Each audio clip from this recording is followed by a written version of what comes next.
Welcome everyone to the Game Developers Conference 2022. We are thrilled to join everyone this year, again in person, as well as virtually, giving access to more game devs than ever before to all of the amazing content from your peers in the industry. Over recent years, the games industry has continued to grow in sheer volume of active players. Fast forward to 2022, we've seen a massive acceleration in games. Almost 3 billion people around the world are engaged in playing games, probably more than that at this point with the rate of my family adopting that daily word game. The frequency of people also has increased, and the business of making games has seen a huge success. It stands to reason why games are so magnetic right now. Games connect us. The ability to join, whether through co-op, a competitive spirit, or a random matchmaking system, has provided people with a way to foster connections and socialize with both loved ones and strangers all around the world. They've connected people while sheltering in place, and not just through gameplay, but also through music, concerts, parties, and other online events. The upward trajectory of growth and the increased pace of innovation is now part of culture of building games and is here to stay. These experiences wouldn't even be possible if it wasn't for you, the makers, who have strived for a digital transformation to supply gamers with boundary-pushing experiences while yourselves changing the industry's perception with diversity and inclusion. Thank you for joining us today. It has been an exciting time to be developing games and helping support game development through technology and solutions. At AWS, we strive to help game developers of all sizes build faster, run smarter, and grow innovative experiences for your players. Today, we are excited to share something new, and to kick off the announcement, I will hand it over to Chris Lee. Thank you, Tabitha, and it's great to be here with all of you at GDC 2022. My name is Chris Lee. I'm the head of the Game Tech Services team inside of AWS, and I just want to start by giving you an idea of who we are as AWS Game Tech. We're a team inside of AWS that's on a mission to help every game developer build on top of AWS. We have years of experience helping game developers like you leverage the 200 plus services inside of AWS to help scale and build your games. We also work with customers of all shapes and sizes, from small indie studios to more than 90% of the world's biggest public game companies use AWS today. At AWS, we are customer obsessed. We love talking to customers and hearing about the challenges that you're facing. There are 4 key things that we're hearing a lot these days. The first is that game developers are really looking for ways that they can scale their games to tens of millions of players. Games are bigger than they ever have been before, and this is a key place where customers want to leverage the cloud. The second is that game customers find it a little bit challenging to figure out where to get started if you're early in your journey adopting the cloud. So we're here to help on that one too. The third is that many game studios and teams, with the advent of COVID-19, are trying to figure out ways to have better distributed development and remote build pipelines. And so we hear that getting started quickly and finding ways to roll out that infrastructure is a key need. And lastly, I think our most consistent theme we hear is that game developers would much rather focus on the fun and innovative gameplay experiences than worrying about infrastructure and backend. And we're here to help. Today, we're thrilled to announce that we're rolling out a new initiative called AWS for Games. This initiative will help build the next generations of game experiences with you. AWS for Games is a collection of services and solutions provided by AWS, as well as AWS partners that are aligned around 6 key solution areas that target the game development problems of helping you build, run, and grow your games at scale. When we look at these solution areas, we're starting with 6 key areas that are aligned with the key phases of game development. We have cloud game development, think remote workstations and build pipelines that can leverage the cloud. And in our run phase of development, we have game servers and game security. And in the grow phase, we have solution areas to help with live operations, game analytics, and AI and ML for gaming. When we talk to customers, we see that there's a wide spectrum of customer needs and wants from partnering with AWS. From customers who are builders, like large-scale customers who really want to craft their own solutions on top of native AWS services like EC2 and S3, to customers who want to have maybe some managed solutions that integrate with their existing backends, something like GameLift, where you can get a dedicated server solution with server orchestration up and running quickly without having to build all of that infrastructure yourself. All the way to buyers who are really looking for pre-built solutions from AWS partners that they're plug and play and easy to integrate to get your game and backend up and running quickly. When we look at these solution areas, each solution area will be broken down into key use cases for specific needs that we can address. Things like DDoS attacks for game security. We have great services inside of AWS that'll help prevent and protect your games from these types of security issues. We also see build pipelines. We have a great partner in IncrediBuild who you can integrate with and start bursting your build pipelines to the cloud to get the most efficient iteration loops possible. And a consistent theme we hear from customers is that community health is really important, and finding ways to automatically detect and remove toxic elements is something that everyone could use help with these days in games. Amazon and AWS Game Services have been building a portfolio of tools and investing in these to help developers for years. We have Amazon Game Lift, we have the Open 3D engine, and our Amazon Luna game streaming service as some examples. And today, we're thrilled to announce that we're going to share with you 3 new additions to our family of tools for game developers. Providing the right resources for game developers to use has been the catalyst behind AWS for Games. One of the key topics included in our 6 priority solution areas that we are highlighting today is remote game production. Here is Anthony Passamard to tell us more about AWS guidance that is available starting today that game developers can utilize in this solution area. Hello everyone, my name is Anthony Passamard. I'm the General Manager for our creative tools at AWS. And today we're going to talk about one of the products called Amazon Nimble Studio. When you set up a studio in the cloud, doing it yourself with all those tools can sometimes be daunting. And customers really want a way to simplify how they can adopt the cloud.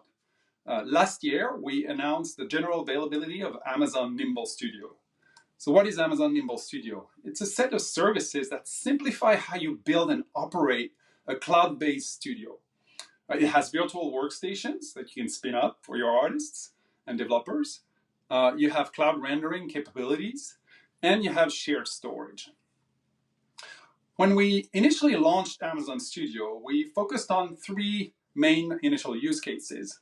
The first one was for animation studios, so doing movies, all animated movies, VFX studios, and interactive content. And the interactive content is where the game side of things come into play.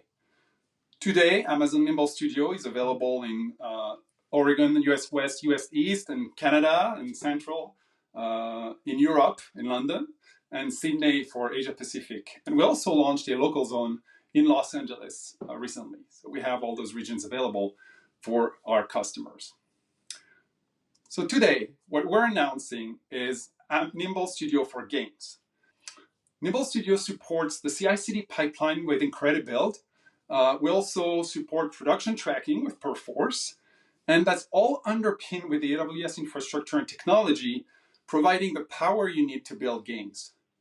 And so before I go further, let's look at a quick video demo of what Amazon Nimble Studio for Games looks like.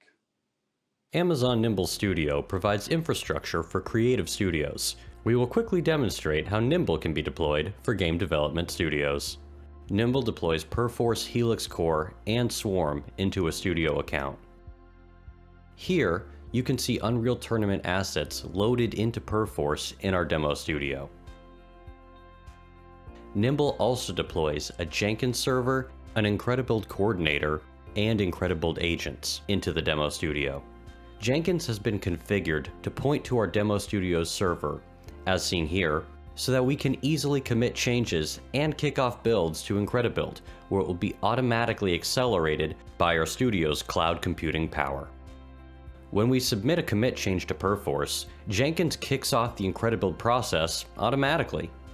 Once completed, the latest build version can be downloaded from S3 by any studio workstation, extracted, and loaded into Unreal. And now that our latest build is loaded into Unreal, running on Nimble Studio, all that's left to do is play.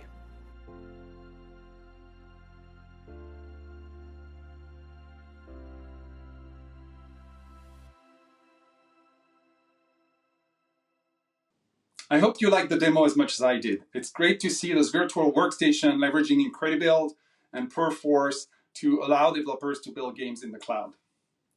Nimble Studio acts as the central hub of your studio infrastructure and allows you for a single point of configuration. When you deploy Nimble Studio, you have the ability to manage the users by creating accounts for them. The developers in Creative will be able to log in through an artist-friendly portal. It's a web page, and they never have to go into the AWS console. They can collaborate remotely because all the infrastructure is in the cloud, and they don't need to be in the same physical location. That's the whole value. They can access project data and scalable cloud file system. This means that when you need the space for your project, if you need more space, you can just add it with a click of a button. Archiving older project, you can do that in lower cost storage, like Glacier storage, for example. It's just as easy. Your artists can render on an Elastic-based render farm. They can do their build on an Elastic build farm, like you just saw in the demo. And when you need more render resource, they're just right there at your hand. So crunch times become a lot less stressful, obviously. And of course, the SDK gives you more power to customize your studio and leverage all the services that AWS has to offer. And Nimble Studio leverages nice DCV streaming protocol to access the virtual workstation, and we're putting a lot of effort into nice DCV as well. When you set up your studio, the studio admins can set up various reusable Amazon machine images with all the software, the tools, and the plugin that the game developers need. These AMI can run on a range of GPU-powered virtual workstation, but it's really up to you to choose what software and what OS or what backend system for storage you want to use as part of the Nimble Studio. This is all at your disposal, and the admin will configure the components that you need. In terms of pricing, we try to keep a very simplified pricing. If you're thinking about the studio, it's a per hour price based on what region you're in, the instance size, if you choose a 2XL, 4XL, 8XL type of machine, for example, and the type of OS, Linux versus Windows. But what we did we bundled all the tools a developer and creative would need to be productive, like working storage drive and enough streaming to cover dual 4K monitors while you're working. So we're trying to bundle that, so all you have to think about is your per hour cost based on region and machine type and OS. Since the launch in April last year as a GA product, we've been adding a lot of improvements to the product based on all the customer feedback we received. Things like the ability to start and stop a workstation in under 2 minutes. FSX for Luster, we simplified how you handle your licensing with simplified EULA agreements. We gave a lot of tools to the admins to test out the launch profile, make sure the artist or the creative will have access to what they need when they need it. And we produced a lot of documentation. You know how we are at Amazon, we like docs, and for example, you can set up your Weka and Cumulo backend through those documentation very easily. So in other words, there was a lot of releases in 2021, and we're going to add so much more in 2022. So we're excited about Nimble Studio and the move to the cloud of our customers. If you want to learn more, you can go on the aws.amazon.com/Nimble Studio and also look at the documentation for how to set up your IncrediBuild and your Perforce as part of your Nimble Studio through those 2 links that I'll let you read because they're a little tedious to go through. But thank you very much, and we hope you enjoy the show and enjoy Amazon Studio. Now on to my favorite topic, live ops. The magic of live ops fuels the eternal flame of our favorite games. This allows game developers opportunities for building creative ways to keep players engaged in fresh new content and gain a deeper understanding around community sentiment and gameplay. Please welcome Chris Biscoe with an exciting new addition to the AWS for Games portfolio. Imagine a world where game developers can focus on building and engaging and immersive gameplay experiences and don't need to worry about managing the backend services to power their games. Well, that world is here now, and I'm very excited to introduce to you Amazon GameSparks and share the value of this new managed service and how it can provide you and help you build, run, and grow your game backend. My name is Chris, and I'm the General Manager of Game Operations at AWS Game Tech. Let's check this out. So Amazon GameSparks is a fully managed AWS service that helps developers quickly create, scale, and manage their backend game features without having them think about infrastructure or scaling. GameSparks provides a simple interface to get started right from your game engine. It's a serverless game backend and assumes little to no prior cloud experience. The complexities of cloud primitives are abstracted as standard out-of-the-box game features that you can not only use directly, but also extend and customize to build unique game features to match your specific game's needs. On top of this, GameSparks is an AWS service, which enables us to offer unmatched scaling for your games so that the backend scales alongside with the popularity of your game. Before we get into the high-level feature set and a demo, here's how Amazon GameSparks works at a high level. First, it's a fully managed service. What that means is AWS takes care of securely managing the game configuration, deployment cycle, and scaling up or down the compute resources, networking, and storage required to run your game effectively. All of this just works without you having to think about these operational aspects. GameSparks provides a set of features that almost every connected game needs. To start with during the preview, this includes building blocks such as player authentication and identity, player data storage, and cloud code execution to power custom game logic. You have the option to manage and customize these game components either through the API or the Service Console UI. All of the game logic or game configuration resides on the backend and can be accessed from your game client over a persistent WebSocket connection. All right, let's dive into some of the features. The first is Cloud Code, which is the glue that brings everything together. It's a console-based development environment that provides you the ability to add custom logic for your game backend, extend pre-built game features, and invoke the key AWS integrations we provide that we'll talk more about in a minute.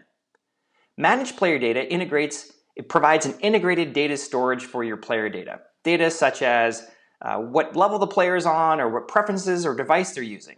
Data that you want to persist from one session to the next. Messaging is a WebSocket-based messaging pipeline between the game client and the backend. Using this, you can create a turn-based mobile game, for example, that sends messages initiated from the backend to the client and vice versa when a player's turn is ready. The Test Harness is a very powerful UI editor tool that allows you to verify the cloud code right from the UI in just seconds. There's no need to go to the engine and the client every time you need to make changes to the game configuration. This will allow you to quickly develop and iterate on your game backend features. Auth and identity. So in preview, we will provide integration with guest authentication and add additional authorization providers and identity providers over time. Also in preview, we support Unity out of the box and additional game engines soon to come. Finally, Amazon GameSparks is integrated with AWS Lambda and Amazon DynamoDB, which are very powerful integrations because they allow you to access the rest of AWS. For instance, you can invoke a Lambda function right from your cloud code.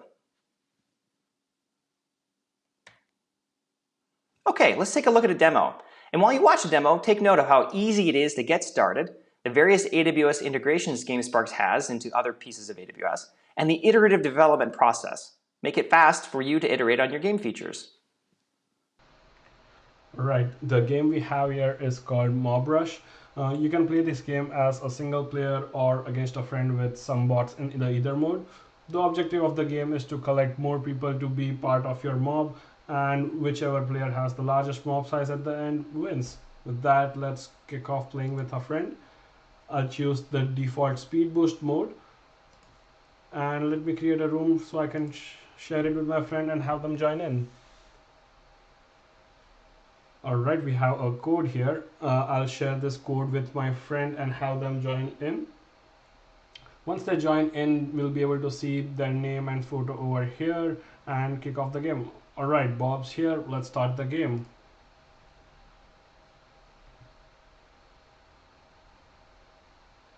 Alright, I see some folks. Let me try to get them to my mob. Alright, I'm getting folks to join in. Phew, it's a tough competition. Oh no, I lost. That's unfortunate, but let's see what happened behind the scenes. Now that we have seen the game, let's see what goes on behind the scenes and how Amazon GameSparks powers these features. Here we have an architecture diagram for the Mob Rush game. When you initialize your game client, it establishes a connection with Amazon GameSparks. This is a WebSocket connection for bidirectional communication. The first feature it uses is the guest auth feature, where it fetches the credentials and gives it back to the client, which is used for this connection and future connections. Amazon GameSparks also offers Cloud Code, which allows you to author custom JavaScript-based code and integrate with other out-of-box features or AWS integrations. The first integration we use is the Lambda integration, which allows us to integrate with other AWS services, in this case AWS app config, get the client configuration and give it back to the client. Once that is done and we want to use a feature like multiplayer, we use DynamoDB to create a room or lobby where the players connect with each other and play the game. This information is given back to the client. Next, Amazon GameSparks also offers features like player storage, where your scores, wins are tracked and persisted and mapped to every player. Amazon GameSparks also offers WebSocket notifications, and in our game they were leveraged to notify opponents' score consistently in the game, and when the game ended, a game ending notification and that the results are ready. Thus, this is how all features of MobRush were powered by GameSparks. This is the Amazon GameSparks console, and here we have the MobRush game open. Let's go over a typical development workflow and the features of Amazon GameSparks. We'll start with Cloud Code, which is the core feature of Amazon GameSparks. It allows you to author custom JavaScript code to manage your game backend features. So let's take an example. We have the get game config request, which allows you to invoke Lambda and get your client configuration. You can see that a typical Cloud Code message allows you to control client permissions, define request and response fields, and the JavaScript code. This is an example of how you can invoke Lambda. This is an example of how you can do some log statements. Once you make these changes, you can use the snapshot management configuration of your game to manage your changes. For example, here you can see all the previous changes made to the game. They are saved as a snapshot and deployed to the backend.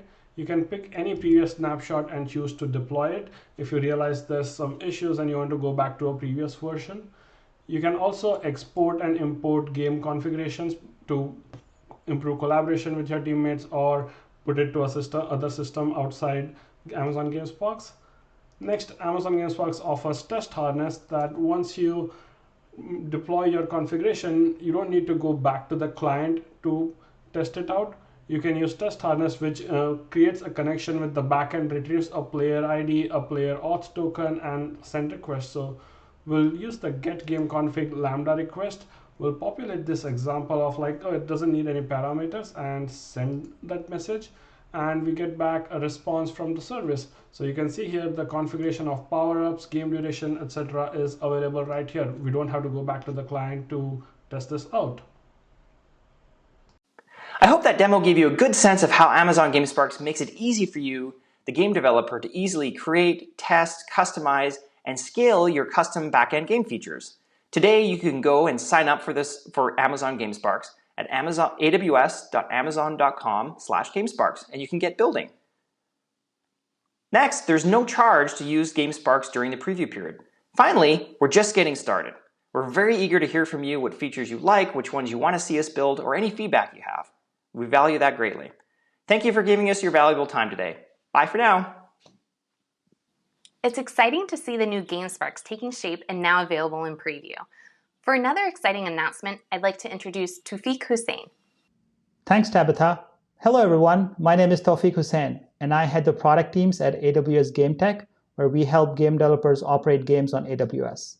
We are excited to announce today a new solution from AWS called GameKit.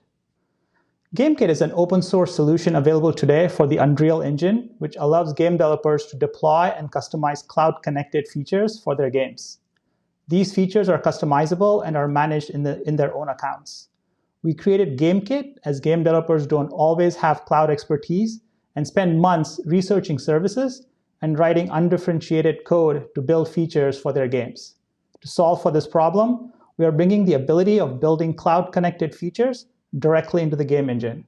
Starting today, developers on Unreal Engine can use AWS GameKit to deploy and customize cloud-connected features for their games directly from the game engine. We call these features self-managed features, as the code that enables these features is deployed as CloudFormation templates, and the features run in your own accounts. This model of deploying backend features has 4 key value propositions for game developers. The first one is ease of discoverability. And what we mean by that is with AWS GameKit, game developers can discover AWS-supported backend features directly from the game engine. All GameKit features are available to you when you download the plugin. The second one is ease of use. GameKit selects the relevant AWS services behind the feature solution and provides the integration code between AWS and the game engine. The third one, which I'm most excited about, is the fast prototyping and learning opportunity GameKit presents to game developers. GameKit allows you to drop ready-made elements directly into your game projects and customize them as needed. The well-documented, feature-focused API makes it easy to trace and debug activity in the engine UI. With GameKit, you can reduce game development and integration from weeks to days. And finally, we have the customizable feature of GameKit. GameKit includes the source code for all the underlying features. What this means is that the code demonstrates how each AWS service works together in building a feature. So this is a block diagram of how GameKit is built and architectured. We mentioned self-managed before, but what does it really mean? It means that all the AWS resources that GameKit needs are deployed in your own account, so you have full control. And since it's in your account, you can customize the CloudFormation templates to update resources like API gateway endpoints, DynamoDB tables, S3 buckets, and any resource that is defined in the template. All the Lambda functions are written in Python and are also deployed in your account, so you can customize those as well. With GameKit, developers building PC games on Unreal have access to 4 features at launch. These include identity and auth, achievements, cloud saves, and user gameplay data. We selected these features after talking to our customers, and our plan is to build on today's launch and add more features with future updates. We're also working on support for mobile and console games. We have plans to bring GameKit to Unity developers as well soon, and we'll also be adding AWS's fully managed gaming services like Amazon GameLift and Amazon GameSparks in future updates. We're excited about the future roadmap of GameKit, and with GameKit being open source, eager to engage with the open source community and seeing what features they build on top of it. We've talked a lot about GameKit, and now let's see it in action. Getting started with GameKit starts with downloading the plugin through the Unreal Marketplace or from our GitHub repo. Once installed, you can configure the plugin by finding it in the Unreal Engine project settings. Scroll down and find AWS GameKit in the list of plugins. To get started, give your game a title. For example, in this case, let's call it GDC Demo. Next, we select an environment for it to be deployed. By default, you have the option to deploy to development, QA, staging, and production environments. You can also add your own custom environments as you see fit. Next, select a region for your title to be deployed in. And then add your access key and secret key for your account. GameKit has this neat feature where it will automatically detect the account ID associated with your credentials. And finally, click on Submit. Once your account credentials are in, we can now start deploying features into our AWS account. To deploy a feature, for example, let's pick identity and auth. Just click the Create button, and before you deploy, there's a friendly notification alerting you about cost in case you exceed the free tier for any of the services. Let's go ahead and click Deploy. GameKit now begins to deploy all of the AWS services required to support this feature in your account. So this could include Lambda functions, API gateway configurations, and a whole host of other resources which would be taken care of for you. Joining me today is Sinj Graham, who is one of the solutions architects at AWS, who will be presenting a walkthrough of GameKit in Unreal. Okay, so the deployment has now completed, and both the identity and authentication feature and also the achievements feature have now been deployed inside of your AWS account. Next, you'll need to configure your achievements so that you can add the achievements that you want to see in your game. To do that, we click the Configure button. Next, we just add an achievement, and now we define the parameters for earning our achievement. For example, we need a unique identifier, such as Dragon Slayer, a title that will be visible on the achievement, so slay 10 dragons, a points value, and this is an arbitrary number, so we'll just give it a value of 10, a locked description, or a description that players will see when they have not yet earned it, so slay 10 dragons, an unlocked description that will be presented to the players after they have earned the achievement. You have slain 10 dragons. An optional image icon for when the achievement has not yet been earned, and another one for after it has been earned. We're going to skip these for now, but this is an option you can set. The number of steps to earn the achievement. In this case, if we're asking players to slay 10 dragons, we might define this as 10 steps required to earn. Then every time a player slays a dragon, an update is sent to GameKit to increment this counter by 1, and then this will be displayed once it reaches 10. We've defined our achievement now, so we're going to just simply click on Save Data to Cloud. Done. And now we can close this and close our configuration window, and now we can test it. So to do that, what we're going to do is use the blueprints for AWS GameKit's achievements function. We drop our blueprint into our scene here and click on Play. So the first thing we need to do is log in, since we must associate a user ID to the achievements in question. So we're going to log in as this user and log in. Done. Next, we're going to list the achievements available to this user. Okay, so we can see that the Dragon Slayer achievement is available to be earned. We have earned no progress towards it at this point. So what we're going to do is increment the Dragon Slayer achievement for this player by 1, indicating they've just slain a dragon. And now we can see that the progress towards that achievement is 1 of 10. We do it again, and now you can see we are at 2 of 10. Once a player has slain all of the dragons, and so we're going to increment it by 8 to get to 10 of 10, a callback is sent and an event is triggered where GameKit notifies you and your title that the achievement has been earned by that player. And at this point, you can display the pop-up or do with that event whatever is appropriate for your game title. Hope you enjoyed that demo. To recap, AWS GameKit is an open source solution available today for the Unreal Engine, which allows game developers to deploy and customize cloud-connected features, which they can manage in their own accounts. The solution ships with Unreal Engine blueprints, C++ libraries and code, documentation, and sample UIs for each of the features. You can start using GameKit today, either through GitHub or searching for it on the Unreal Marketplace. Thank you for joining me in today's GameKit announcement. Please enjoy the rest of the AWS keynote. Back to you, Tabitha. Last year, we announced O3DE, and to provide an update on where we are today, here's John Kennedy. Hi, I'm John Kennedy, product leader at AWS Game Tech. Today I'm going to talk about the changing nature of 3D development and why we decided to launch an open source game engine. When you think of a video game, what kind of game comes to mind? Maybe you're thinking of a classic 8-bit game like Pac-Man. Maybe you think of a massive multiplayer online game like World of Warcraft or New World. Maybe it's a first-person shooter that you play with your friends, or an open-world sandbox game where you're really focused on building and creating content like Minecraft. There's a lot of different content that can be described by the term video game, and all of them are correct.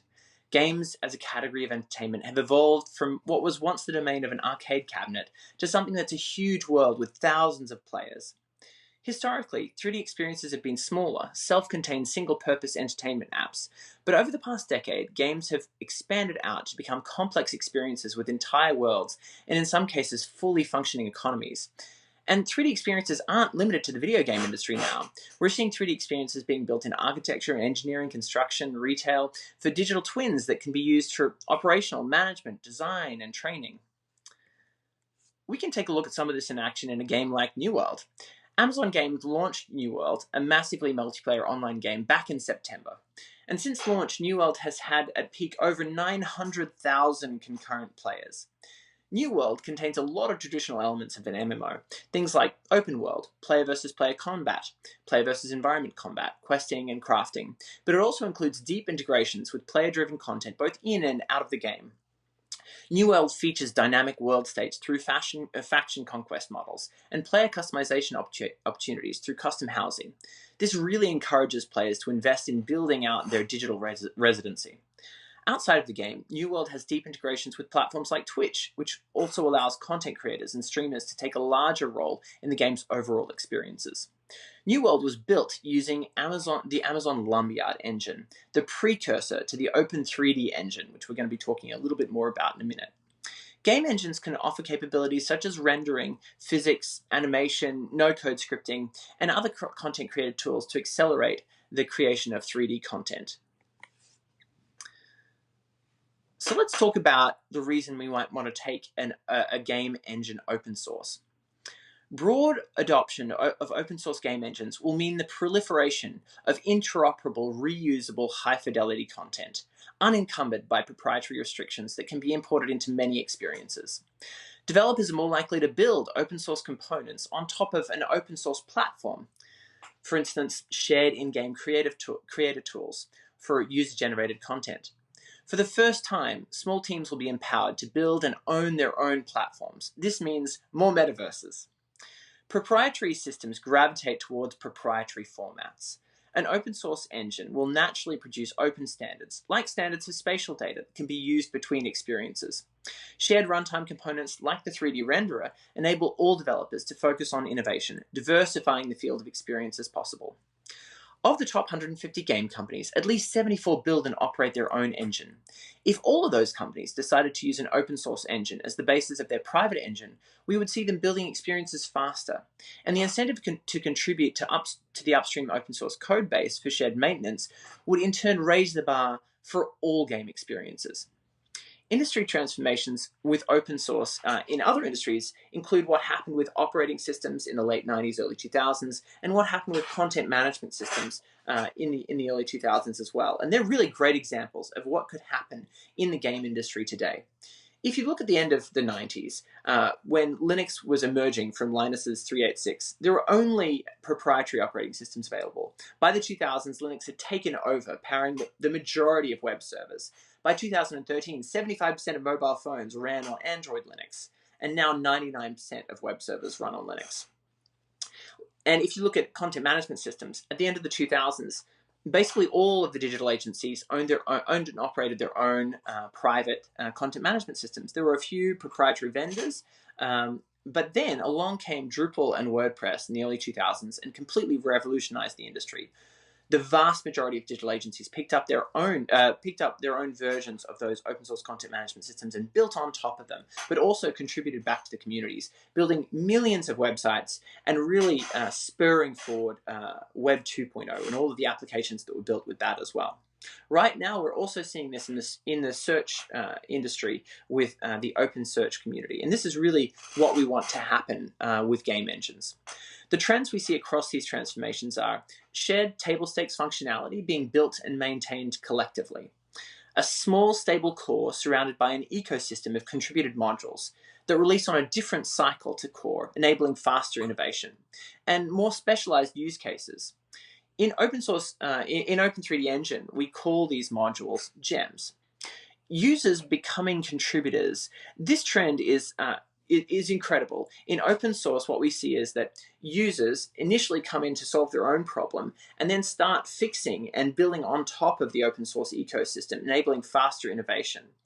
The shared maintenance between that ecosystem of users really spurs forward the open source ecosystem. So users become contributors, and shared maintenance, is a factor in all open source ecosystems. So based on this opportunity, we decided to open source the Lumberyard engine.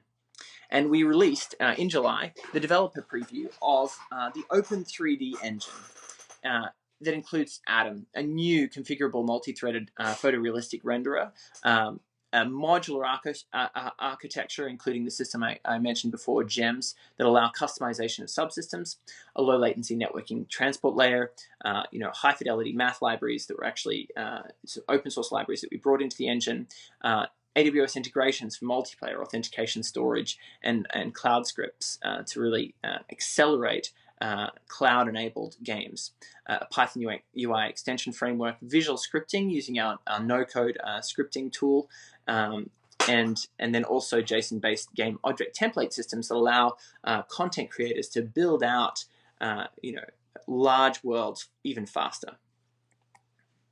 So Lumberyard itself was a source available license, but with Open3D Engine, we decided to form a foundation and release it under the Apache 2 license so that all customers and users of the engine would have complete freedom with the code. So at launch of the Open3D Foundation, we had 26 partners, and we're not going to rattle off them all here, but some of the large ones you can see on the slide include Adobe, Huawei, Intel, Niantic. We've also just had Microsoft join the foundation, which is really exciting. And we've had great community engagement since launch. If you look at GitHub, we've had over 4.4 thousand stars, 1.5 thousand forks, 6.2 thousand pull requests, 3,500 issues, and actually 8.56 million lines of code have changed since launch. We've been improving that fast, and we've been getting so many contributors, over 490 contributors to the project so far, and over 2,000 people on the Discord. Now I'm going to show you some demos of what's been done in the engine.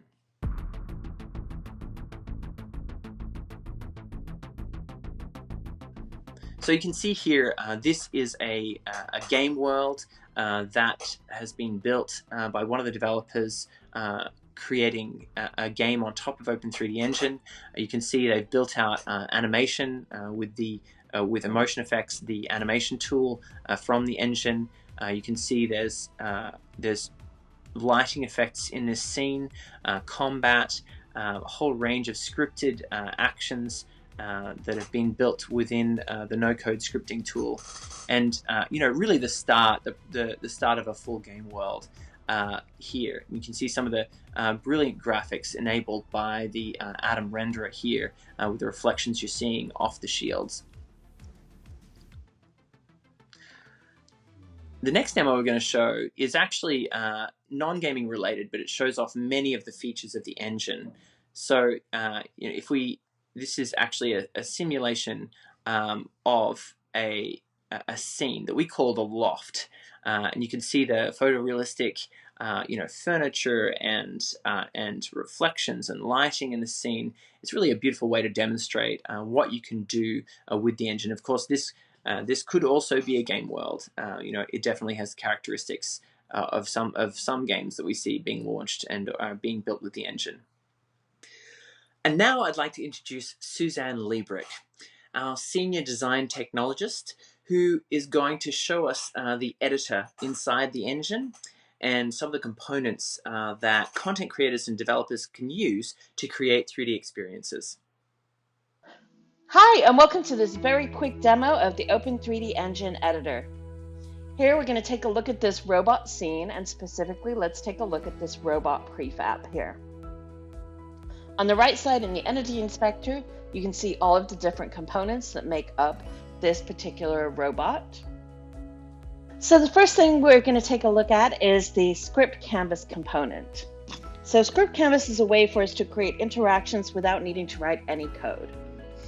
What we're trying to do here is set up something that allows us to control different animations for this robot arm using a game controller. So we're using the input handler here with different inputs connected to different animations. So it's pretty simple to operate, and again, we didn't need to write a single line of code to create all these interactions. So now if we go look at the Emotion Effects editor, we can look at all of these different animations. So here we're just looking at one specific animation that we've created for the robot arm that we can trigger with our game controller. We can also take a look at the anim graph, which shows how all of these different animations relate to each other and transition between one and the next.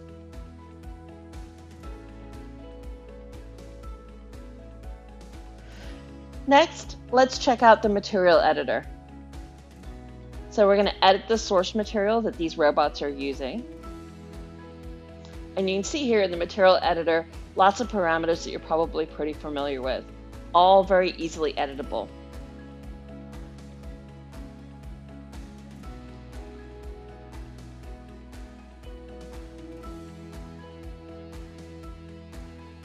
What we can also do, though, is as well as editing the source material in the material editor, we can edit the instance of the material straight from our entity inspector. So if we want to make all of these robot arms blue, for example, we can do that very quickly and easily.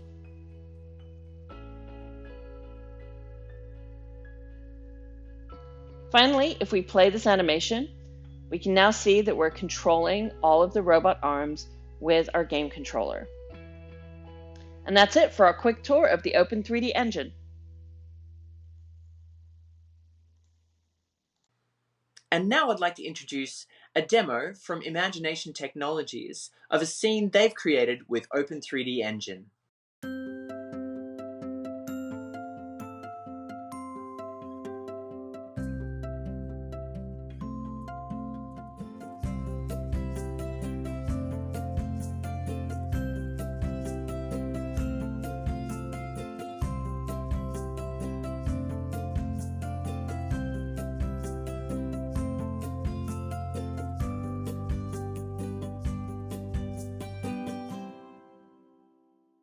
So right now, the team at AWS is actively working on parts of the engine, including the animation tooling, the terrain system, environmental authoring, the visual shader editor, support for OpenXR, and an extensible asset pipeline. We're really looking for open source contributors for components of the engine, including building a new particle system for the engine. Compatibility for some of those open source standards that we were talking about before, like USD, GLTF, Material X, etc. People who want to work on the audio system and the mobile rendering pipeline for iOS and Android. Also geometry prototyping features. So if you want to join, we have a Discord, we have a GitHub. You can also jump on o3d.org to check out links to all of the places where we contribute and we discuss. We'd love to have you on board. Also check out the Open3D engine, the Open3D Foundation, which runs the Open3D engine community and is a great place for other projects to join and become a part of the open source 3D community. Thanks. To recap everything you've heard from AWS today, let's explore new solution areas and celebrate our amazing partners, and welcome back Chris Lee. So that was a quick look at 4 exciting announcements today. We have AWS for Games, which is our solution catalog that helps game developers find the right solution for your game. We also announced the public preview of Amazon GameSparks, a managed backend as a service that'll get you up and running with backend game features quickly and easily. We also talked about AWS GameKit, an engine toolkit that lets you get started building your own backend services in your engine of choice. And for the first time, we announced support in Amazon Nimble Studios for game developers. And when you want to dive in and get your hands on these solutions, you just need to visit our solution library. Inside this library, you'll be able to find AWS solutions and services, as well as our partner-created solutions. And if you're looking for guidance, we'll also have architecture in there to help you get up and running building your own services. I want to give a big thank you to our partners. We have a tremendous amount of support to launch AWS for Games with partners that have pre-built solutions that are listed in AWS Marketplace that you can pick up and use today to integrate and make your games. To find out more about everything we talked about here today and to get your hands on these solutions, you can find more information at aws.amazon.com/games. Thank you. You've heard how game developers are building great player experiences with AWS for Games. Our AWS teams have also shared glimpses into the ways we're improving the services that the game developers use to connect players from all around the world and deliver the very best gameplay experiences. We will be exploring more and diving deeper into these solutions during the rest of the AWS Game Tech talk tracks.